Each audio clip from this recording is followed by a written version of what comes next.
प्रिय विद्यार्थियों, famous Hindi channel में आप सभी का स्वागत है। आज हम कक्षा 9 के हिंदी काव्य खंड के अंतर्गत मीराबाई द्वारा रचित पदावली शीर्षक कविता को लेकर उपस्थित हैं।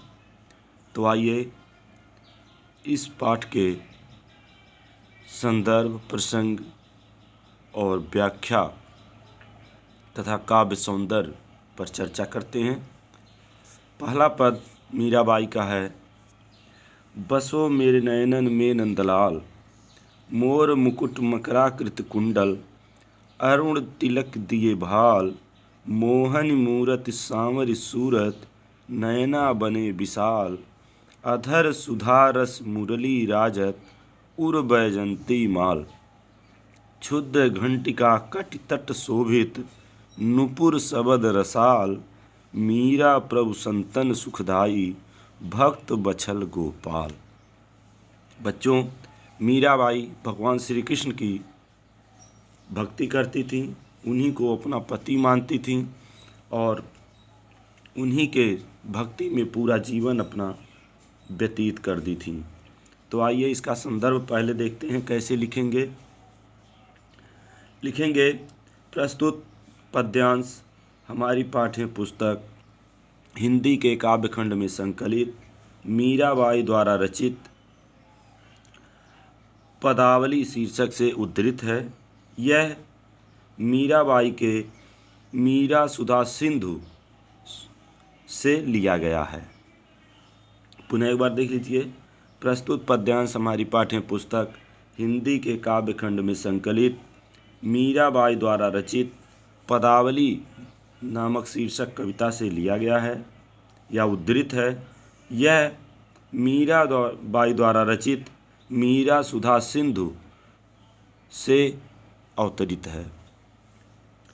या आप इसको नहीं लिखेंगे, सीधे वैसे लिख सकते हैं कि प्रस्तुत पद्यांश हमारी पाठ्य पुस्तक हिंदी के काव्यखंड में संकलित मीराबाई द्वारा रचित पदावली शीर्षक कविता से लिया गया है। अब आइए इसके प्रसंग को देखते हैं।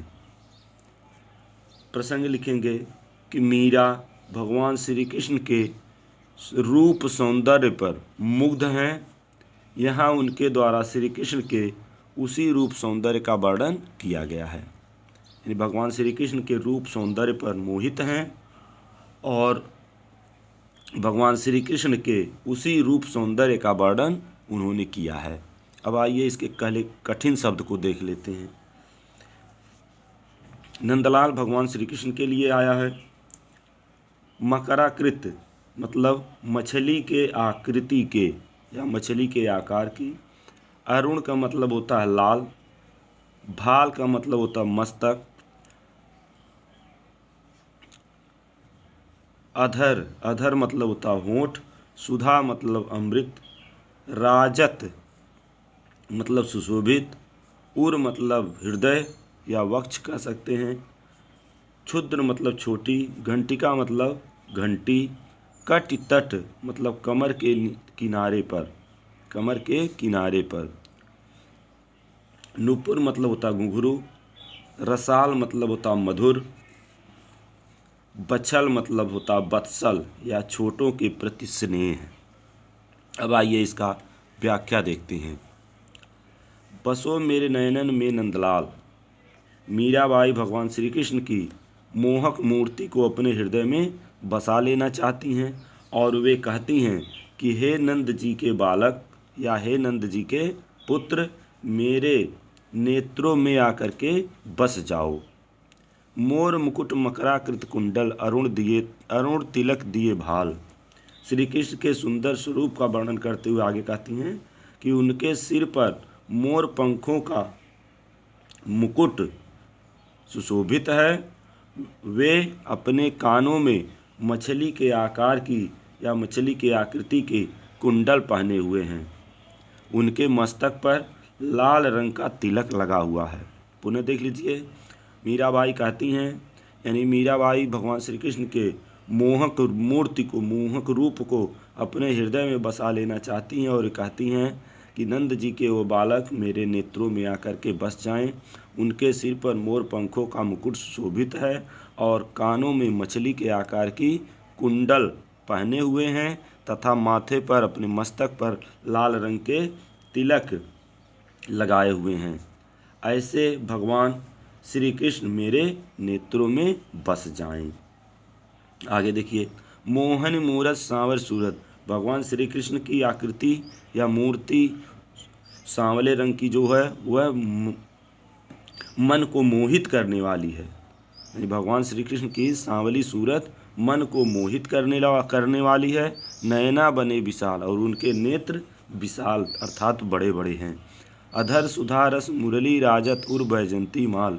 उनके होठों पर अमृत के समान मधुर रस बरसाने वाली मुरली सुशोभित है। उनके होठों पर अमृत के समान मधुर रस बरसाने वाली मुरली सुशोभित है और गले में बैजंती माला सुशोभित है। और गले में वो बैजंती माला धारण किए हुए हैं जो सुशोभित हो रही है। तथा क्षुद्र घटिका कटितट शोभित। तथा उनके कमर में छोटी सी घंटी और नुपुर शब्द रसाल। उनके पैरों में सरस एवं मधुर ध्वनि उत्पन्न करने वाले घुंघरू बंधे हुए हैं।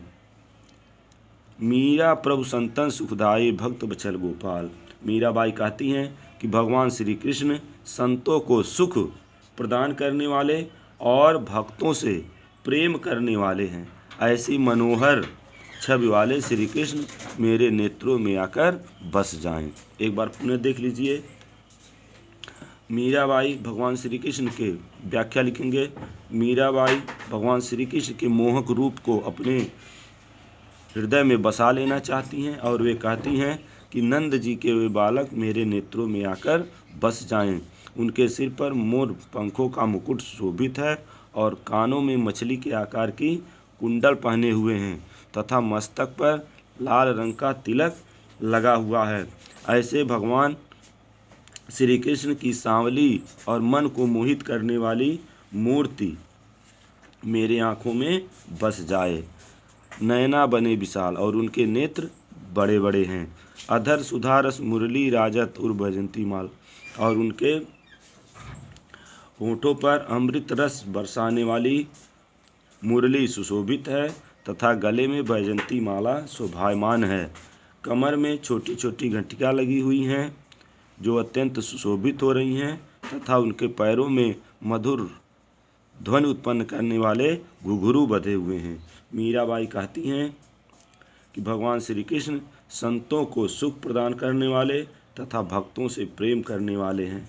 ऐसी मनोहर छवि वाले श्री कृष्ण मेरे नेत्रों में आकर बस जाएं। अब इसका काव्य सौंदर्य देखेंगे। काव्य सौंदर्य में हो जाएगा भाषा, ब्रज भाषा, रस, भक्ति रस, गुण माधुर्य, अलंकार, अनुप्रास हो जाएगा और शैली हो जाएगा मुक्तक शैली।